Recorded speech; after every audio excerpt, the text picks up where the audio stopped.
Hi friends, இன்றைக்கி நம்ம சூப்பரான ஒரு சட்னி ரெசிபி எப்படி பண்ணுறதுன்னு பார்க்கலாம் வாங்க. இந்த சட்னியை ஒரு வாரம் வரைக்கும் ஸ்டோர் பண்ணி யூஸ் பண்ணிக்கலாம். அது மட்டும் இல்லாமல் ட்ராவலுக்கும் நம்ம யூஸ் பண்ணிக்கலாம். இந்த சட்னி இட்லி, தோசை, சப்பாத்தி எல்லாத்துக்குமே ரொம்ப ரொம்ப சூப்பராக இருக்கும். வாங்க இது எப்படி பண்ணுறதுன்னு பார்க்கலாம். நான் இன்றைக்கி இந்த சைஸில் ஒரு 5 பெரிய வெங்காயத்தை தோல் உரிச்சிட்டு ரஃப்பாக கட் பண்ணி மிக்ஸி ஜாரில் நல்லா பேஸ்ட்டாக அரைச்சி வச்சுருக்கேன்.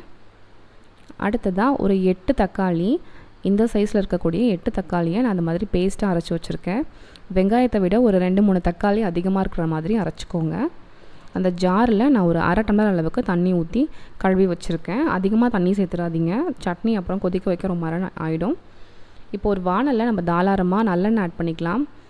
இந்த சட்னிக்கு கொஞ்சம் தாராளமாகவே எண்ணெய் ஆட் பண்ணிக்கோங்க. அப்போ தான் ஸ்டோர் பண்ணும்போது சீக்கிரமாக வீணாயிடாது. அது மட்டும் இல்லாமல் நல்லெண்ணெய் உடம்புக்கு ரொம்ப நல்லது. எண்ணெய் காஞ்சாச்சு. இதில் இப்போ நம்ம கடுகு சேர்த்துடலாம். நம்ம எப்பயும் சேர்க்குறத விட கொஞ்சம் கூட கடுகு சேர்த்துக்கோங்க. அப்போ தான் சட்னி சீக்கிரமாக வீணாக போகாது. உளுந்து கொஞ்சம் கம்மியாகவே ஆட் பண்ணிக்கலாம்.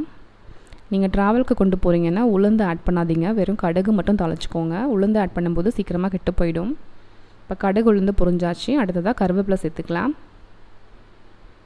அடுத்ததாக தனி மிளகாய் தூள் ஆட் பண்ணிக்கலாம். தனி மிளகாய் தூள் ஒரு 2 டீஸ்பூன் அளவுக்கு ஆட் பண்ணுறேன். மிளகாய் தூள் எண்ணெயில் தீஞ்சிடுறதுக்கு முன்னாடியே நம்ம வெங்காயத்தை ஆட் பண்ணி லைட்டாக கிளறி விட்டுக்கலாம்.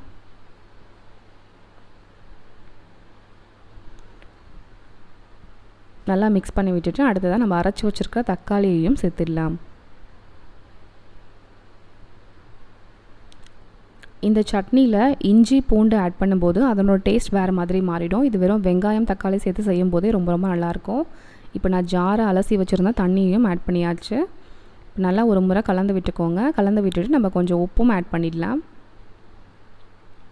நான் 1.5 டீஸ்பூன் அளவுக்கு உப்பு ஆட் பண்ணுறேன்.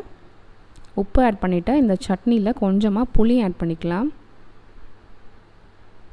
ஒரு 2-3 பல்ப் இருக்கிற மாதிரி புளி பீஸ் ஆட் பண்ணியிருக்கேன். இதை நீங்கள் இப்படியே போட்டாலும் போட்டுக்கலாம், இல்லைனா தக்காளி வெங்காயம் அரைக்கும் போது அந்த ஜார்லேயே சேர்த்து நல்லா அரைச்சாலும் அரைச்சிடலாம். இந்த புளி சேர்க்குறதுனால சட்னி கொஞ்சம் வீணாக போகாமல் நல்லாயிருக்கும். இப்போ நான் ஒரு தட்டு போட்டு நல்லா ஹை ஃப்ளேமில் ஒரு 5 நிமிஷத்துக்கு நல்லா கொதிக்க வச்சுக்கலாம். மூடி போட்டு மூடிடுங்க, அப்போ தான் மேலெல்லாம் தெறிக்காது. நிறையா தண்ணி இருக்கிறதுனால அது நல்லா சுற்றி தெறிச்சிரும். அதனால் தட்டு போட்டு மூடிட்டு 5 நிமிஷத்துக்கு நல்லா ஹை ஃப்ளேமில் இருக்கட்டும். இப்போ 5 நிமிஷம் ஆயாச்சு. இப்போ பாருங்கள், நல்லா அந்த பச்சை வாசனைலாம் போயிருக்கும், ஆனால் தண்ணி இன்னும் அப்படி தான் இருக்குது. ஒரு முறை கலந்து விட்டுக்கோங்க.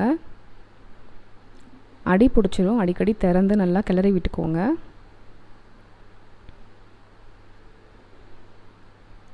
நம்ம போட்ட அந்த புளி பீஸை திரும்ப வேணான்னா எடுத்துடலாம், கடைசியாக எடுத்துடலாம். அந்த புளிப்பெலாம் ஊறினது போக மீதி இருக்கிற அந்த பல்ப் இருக்கும் இல்லையா, அதை எடுத்து போட்டுடலாம், இல்லை அப்படியே விட்டாலும் விட்டுடலாம். அடுப்பை நல்லா சிம்மில் வச்சுட்டு திரும்பவும் தட்டு போட்டு ஒரு 10 நிமிஷத்துக்கு நல்லா கொதிக்கட்டும். இப்படி பண்ணும்போது அந்த தண்ணி எல்லாம் சுண்டிடும். இப்போ 10 நிமிஷத்துக்கு நல்லா தண்ணி எல்லாம் சுண்டி இந்தளவுக்கு நல்லா வதங்கியிருக்கு. இன்னும் கொஞ்சம் நல்லா வதங்கணும். அடிக்கடி கிளறி விட்டுக்கோங்க, இல்லைன்னா அடி பிடிச்சிரும். ஒரு முறை நல்லா வதக்கி விட்டுட்டு நல்லா சிம்மில் மூடி போட்டு மூடாமல் ஒரு 5 நிமிஷத்துக்கு வதக்கிக்கோங்க. இப்படி சிம்மில் வைக்கிறதுனால நல்லா எண்ணெய் எல்லாம் பிரிஞ்சு வந்துடும். இப்போ பாருங்கள், 5 நிமிஷம் ஆயாச்சு. நல்லா எண்ணெய் எல்லாம் பிரிஞ்சு தண்ணியெல்லாம் நல்லா வற்றிடுச்சு. சட்னி சூப்பராக ரெடி ஆகிடுச்சு. நீங்களும் இந்த மாதிரி ட்ரை பண்ணி பாருங்கள். இந்த சட்னி இட்லி, தோசை, சப்பாத்தி, தயிர் சாதம் இது எல்லாத்துக்குமே ரொம்ப ரொம்ப நல்லாயிருக்கும். கொஞ்சமாக தயிர் கூட இந்த சட்னியில் 1 ஸ்பூன் கலந்து ஒரு டிப்பாகவும் நம்ம யூஸ் பண்ணிக்கலாம். ரொம்ப சூப்பராக இருக்கும். நீங்களும் இந்த மாதிரி ட்ரை பண்ணி பாருங்கள். ட்ரை பண்ணி பார்த்துட்டு எப்படி வந்ததுன்னு கமெண்ட் பண்ணுங்கள். 1 வீக் வரைக்கும் ஃப்ரிட்ஜில் வச்சு ஸ்டோர் பண்ணிக்கோங்க. ட்ராவலுக்கு 2 நாள் வரைக்கும் நல்லாயிருக்கும். அதுவும் ஈரம்லாம் படாமல் ட்ரையான ஒரு ஸ்பூன் வச்சு யூஸ் பண்ணிங்கன்னா 2 நாளைக்கு கண்டிப்பாக நல்லாயிருக்கும். நீங்கள் ஈரம் பட்டுடுச்சுன்னா வீணாயிடும். இந்த மாதிரி ஒரு டப்பாவில் ஒரு ட்ரையான ஸ்பூன் போட்டு யூஸ் பண்ணிக்கோங்க. சட்னி ஃபுல்லாக சூடு வந்து ஆறுற வரைக்கும் வெயிட் பண்ணுங்கள்.